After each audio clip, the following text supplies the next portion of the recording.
नमस्कार। तो अभी अभी आप लोग महर्षि वाल्मीकि की कथा सुने। ऐसा माना जाता है कि वनवास के समय प्रभु श्री राम ने महर्षि वाल्मीकि को स्वयं दर्शन देकर कृतार्थ भी किया था। इस प्रकार हम लोग देख रहे हैं कि नाम जप और सत्संग के प्रभाव से रत्नाकर डाकू से महर्षि वाल्मीकि हो गए।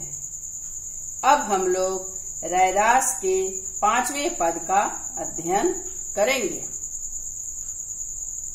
रे चित चेति कहीं अचेत काहे, वाल्मीकि देख रे, जाति थे कोई पदी न पहुंचिया, राम भगति विशेष रे।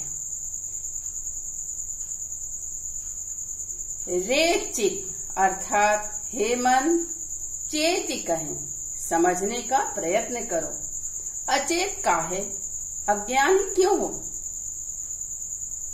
बालकी को देख रे, वाल्मीकि को देखो, उनसे शिक्षा ग्रहण करो।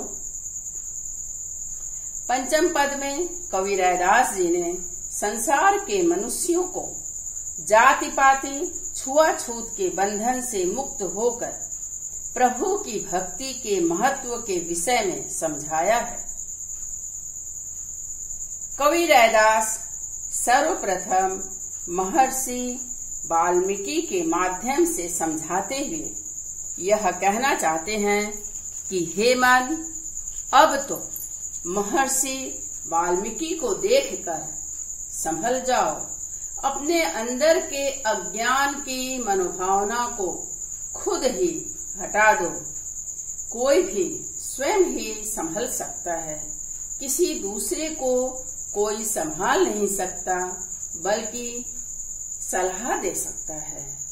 स्वयं से अपने आप के अपने अंदर के अज्ञान को खुद ही हटाना पड़ता है। वाल्मीकि जी को किस तरह राम की कृपा और भक्ति प्राप्त हुई, ये आप लोग वाल्मीकि कथा को सुनकर जान गए होंगे या इसके पहले भी इसे जानते हैं। दूसरा लाइन, जाति थे कोई पद न पहुंचिया, राम भगति विशेष रे, अर्थात राम की भक्ति से अलग रहकर उच्च या ब्राह्मण कुल में भी जन्म लेने वाला संस्कारहीन अज्ञानी उच्च पद को प्राप्त नहीं कर सकता है। सटक्रम सहित जे विप्र होते, हरि भगति चित दृढ़ नाहि रे, हरि कथा सुहाय नाही, सुपच तुलय ताहि रे। सटक्रम का अर्थ है 6 कर्म। 6 कर्म ऐसे होते हैं जिन्हें करने का दायित्व ब्राह्मणों पंडितों पर है। वे 6 कर्म हैं: विद्या पढ़ना पढ़ाना, दान लेना और दान देना, यज्ञ करना और यज्ञ करवाना। सुपच अर्थात अधम जाति का तुलय यानी तुलना। यहाँ कवि रैदास जी कहते हैं सटक्रम अर्थात 6 कर्म करने वाले ब्राह्मण भी यदि उनके मन में हरि यानी प्रभु की कथा में, उनकी भक्ति में मन दृढ़ नहीं होगा, ईश्वर की कथा में भी रुचि नहीं होगी, तो उच्च कुल में जन्म लेने से ही उस ब्राह्मण की भी तुलना अधम जाति के लोगों से ही की जा सकती है। सिर्फ उच्च कुल में जन्म लेने से ही एक ब्राह्मण उच्च कुल का नहीं कहा जा सकता।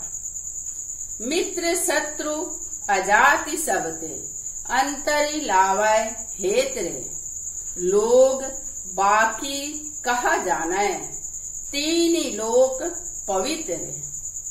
संत कबीर रैदास जी ने यह बताया है कि मित्र, शत्रु, अजाति अर्थात किसी भी जाति का सबों के साथ ही अपने अंतर आत्मा से हेत यानी लगाव रखना चाहिए, अर्थात सबका ही भला चाहना चाहिए।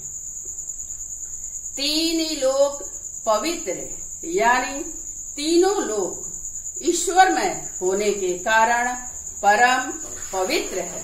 धरती, आसमान तथा पाताल सभी में ईश्वरीय अदृश्य शक्ति रहने के कारण पवित्र है। जिस तरह से हम लोग चलते हुए पंखा के हवा का अनुभव तो करते हैं परंतु हवा को देख नहीं सकते, ठीक उसी तरह से ईश्वर की कृपा हम सभी पर है, पर सभी लोग इस बात को कहाँ समझ पाते हैं या स्वीकार करते हैं कि ईश्वरीय अदृश्य शक्ति सदा हम सभी के साथ रहता है।